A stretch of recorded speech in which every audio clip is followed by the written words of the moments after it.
Hi there, last month we showed off the PS4 outside its glass casing, and lo and behold, Microsoft has sent us an Xbox One to show you outside of its glass casing, so let's have a look at it. If you look at the design here, it pretty much looks like a 1980s Betamax video recorder.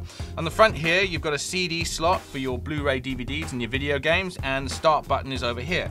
On the side, you've got a super speed USB port. This color, by the way, is liquid black. That's what they're calling it over at Microsoft. If you look at it on the top, you've got a matte finish on one side and a huge vent on the other. The main difference between this Xbox One and the one you'll buy at retail is that hopefully the one that you'll buy at retail won't have these big white ugly stickers on it. On the back, you have a series of more vents. Your power cable socket there, you've got an HDMI out and an HDMI in. You've got your optical cable slot. You've got two USB slots there. You've got the slot for Kinect, which apparently is now optional. And you've got your IR out port, and you've got a LAN cable port, and finally you've got this mystery port over here, which looks like you could connect a printer to it. That's what it reminds us of. We don't know what it's for because Microsoft haven't told us. And if you go online and you look at Major Nelson's unboxing of the Xbox One, you'll notice that that unit doesn't have this port there at all, which means this could be something for games developers. It's beyond my pay grade. So it's fairly square, it's fairly large, it's fairly heavy, and it looks like it's intended to be stored underneath your television like this, because when you pop it onto its side, it looks rather unwieldy. Now, unlike the PS4, which was smaller than the machine that preceded it, we brought in an Xbox 360 to compare these two, and the Xbox One is actually way bigger and way heavier, and also can't obviously be stored on its side.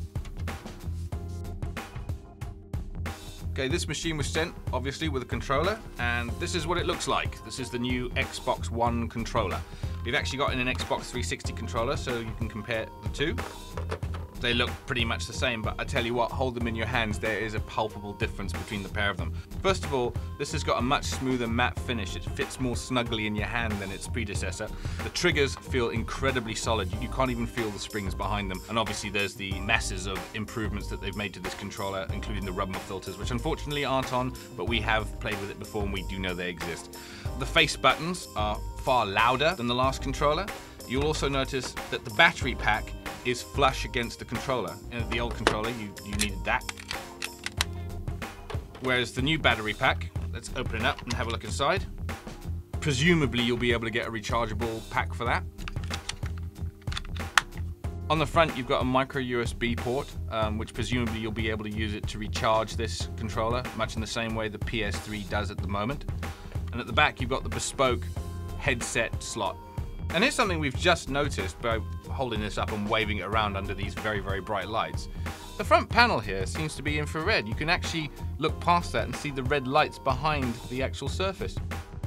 You'll also notice that the start and back button have been replaced with a menu button and an apps button. I mean, ultimately, this is a very well-crafted piece of gaming kit. And of course, there are features in this that we can't show you because it's not plugged in. But, you know, we've used it at E3, and the rumble triggers, for example, give a far better sense of immediacy in the game than its predecessor did.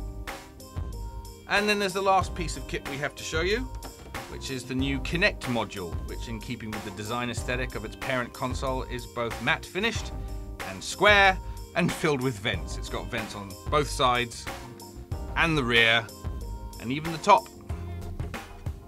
On the front of the Kinect module, you've got an Xbox logo, which may be a power stud, it may be not, we don't know.